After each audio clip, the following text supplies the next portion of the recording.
WhiskyJason here, whiskey from the viewpoint of an American over here in Germany, often tasting rare and exotic whiskeys. Well, maybe. This is from the Glasgow 1770 Distillery. Ooh, single malt Scotch whiskey, yay. This is whiskey base number 227633. It was distilled 2018. It was bottled 2022. It's batch number 1. There are a total of 1,925 bottles, 57.5%. In Germany, 79.90. In the UK, at Masters of Malt at the moment, 53 euros. Why does this bottle cost 26 euros more in Germany than it does in the UK? Who is earning all that money? I don't think it's a distillery, do you? All right, so now, we have to figure out what's going on here, first of all.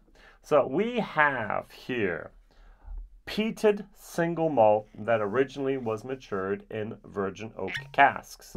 That received a finish in, there we go, Bordeaux red wine casks.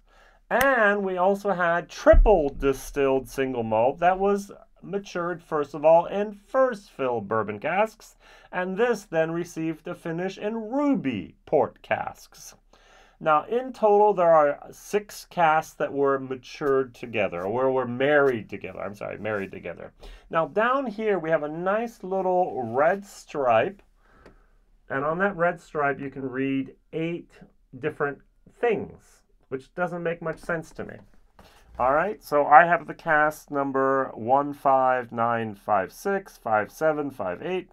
Then I have 195717274, and then I have dot P/TD dot 8. Oh, my eyes. Q/RP dot 6BA. What's going on at the end? I was so happy. It was like, oh, I found the 6 casks. So 3 of these, bam, and then we have all that other information. Help.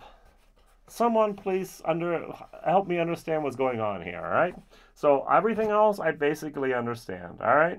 So we have created 2018, we have peated, we have triple malt, we have bottled, we have batch number, we have 1,925, we have 57.5, we have natural color, we have non-chilled filtered, we have Glasgow Distillery, and we have a 0.7 liter bottle. Yay! What am I going to compare it to? I'm going to compare it to the 1770. We have the bottle here of it's called Rich and Smoky. Now, the Rich and Smoky is a 0.5 liter bottle. This is not the 1 liter bottle, and this is the 0.7. This is the 0.5, and this is the 0.7. All right, so I actually have a little bit left for my German whiskey review, so I'm just going to leave it here. Yes, you always get the seconds here in English, but to be very, very honest, my English videos are much more concise and much better researched in my German, because a lot of the research I do in my German video is during the German video, and so you profit from having a well-informed WhiskyJason here. The surprise of the first dram isn't always there, but it is a much, much better whiskey video in the content and also on the information level. So this runs around, oh, I forgot to actually look at my other video either.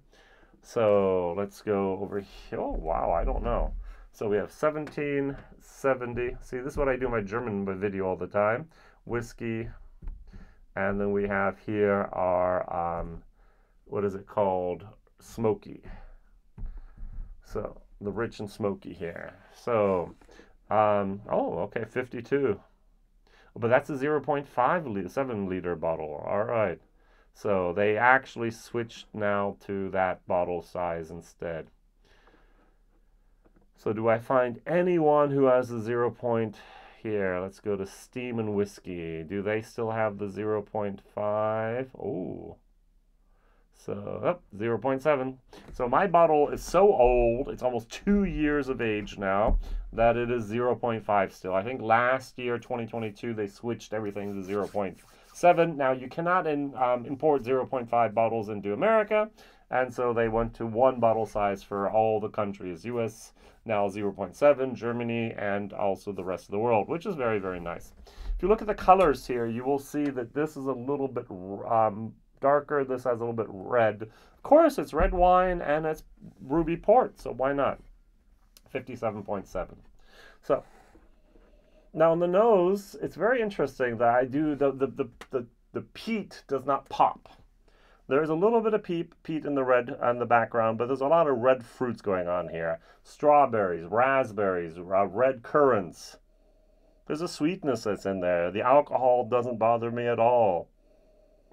That's very, very nice. There's a little bit of a chalky type of grapefruit moment going on there as well. I don't know if you can understand that, but that's what I'm getting. Over here, we actually have more of the smokiness. The nose has a tiny little bit of a tear, almost like a burnt rubber, you know, like a burnout of tires, that burnt rubber moment on the asphalt. But it has a good sweetness here. I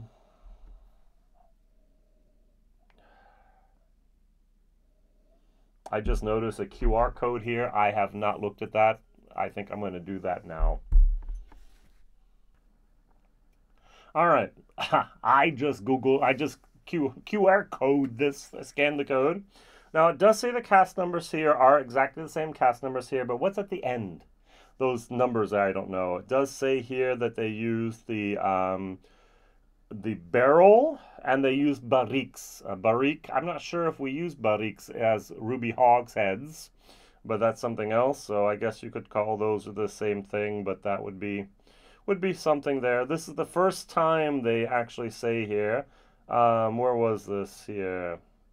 So the latest release in our small batch series, this is the first time that we have married together 2 spirit styles that have each undergone 2 different maturation processes. Both initially laid down in 2018, our peated single malt has been matured in virgin American white oak and finished in Bordeaux red wine casks, whilst our triple distilled single malt has been matured in first fill ex-bourbon casks and finished in ruby port. A total 6 casks that were married together in late 2022, bottled at 57.5 without chill filtration at natural color. 1,925 bottles have been made from this first batch. Well done with the transparency. Well done with the QR code.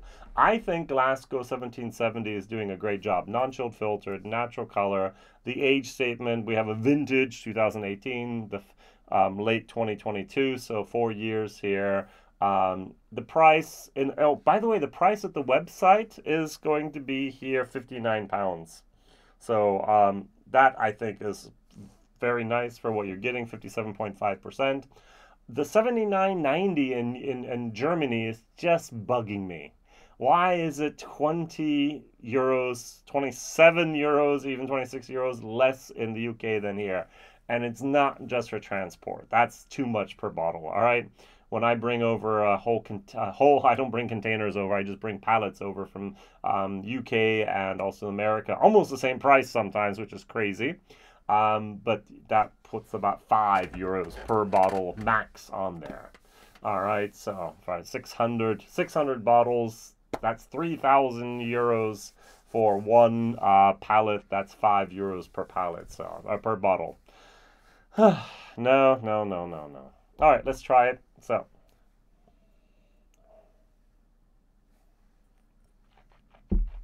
the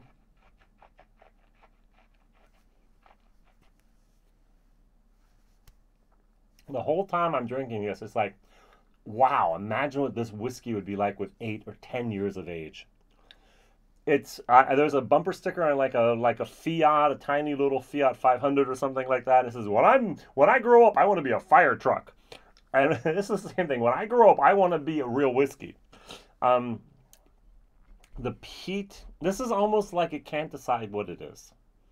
Is it the red wine or is it the port? Well, it's both. Is it a triple distilled unpeated or is it a peated from virgin oak? Both.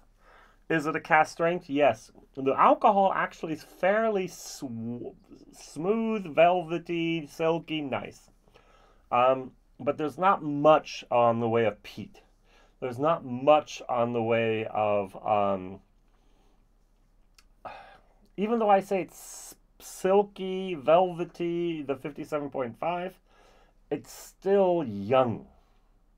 There isn't the depth and the complexity I would love to have. It's a good 4-year-old whiskey. Now, is this 4-year-old whiskey worth 80 euros? No. This is going to be a C in my book. Value for money, a C minus minus. Now, if I can buy it in for £59 in UK, I would put it up to C. I think that's an okay price at the moment. It's not great, but 80 euros for this, I C minus minus D plus plus. This is not something I would recommend you have to buy. On the contrary, the rich and smoky of 1770 from Glasgow, for those that like peat, this is something you have to try. The nose is not wow, to be honest, but the taste.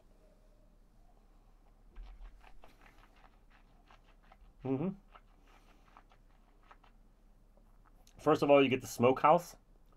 Then second of all, you get a little bit of an ash. Third of all, you get a little bit of leather and a little bit of vanilla.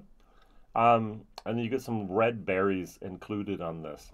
So for those that don't know, this 1770, it says here, the finest malted barley is smoked with the aromatic heather-rich peat of the Scotland Highlands, combined with the exceptionally pure water of Loch Katrine and distilled in our traditional copper pot stills, matured in virgin oak, interesting, finished in Pedro Jimenez sherry casks, always non-chilled, filtered, and natural color. Glasgow 1770 peated is a sublime and sophisticated smoky single malt. Sweet smoke, rich toffee, dark fruits, vanilla, tobacco leaf, yes, cacao nips, okay, dried apricots, and a hint of black peppercorn. So the black and the black is not the best here, if you can see that there, but it has a certain flavor style there going on. So I really, really like that they went to 0.7 liter bottles. I really like, if I had to drink one of these for a whole year, and I could only buy one bottle, it's either this or this, and I had a whole year to drink it, what would I drink? It would be this. I'm sorry. This is not really, really doing it for me. It's, as I said, it's good, but it's not wow.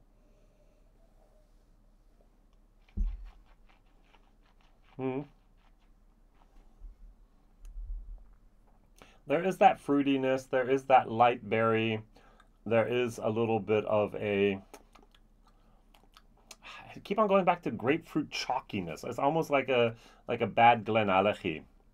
And it's still a little bit young on the edges. So, question of the day. Have you seen Glasgow 1770 in your neighborhood? It's a fairly new distillery. They opened up, when did they open up actually? They opened up here, I'm going to say 2014. Am I right with the Glasgow Distillery here? So they were founded in September 2015. They have one spirit still, one wash still. They have a total of 61 different expressions on the market, at least according to Whiskey Base. But they are actually doing very, very nice things there, I must admit. If you can find Glasgow 1770, what is your favorite? The triple distilled has been revamped, so don't forget what you had in the fast. It should be better now. The standard is okay. The rich and smoky actually won our best lowland whiskey here. Over here, they have in Germany, we've had some interesting single barrels that have reached Germany with sherry and with, I think they were all sherry so far. They were some good stuff. All right, that'd be my favorites. Thank you for watching, liking, subscribing, and telling others. Whiskey Jason, bye-bye.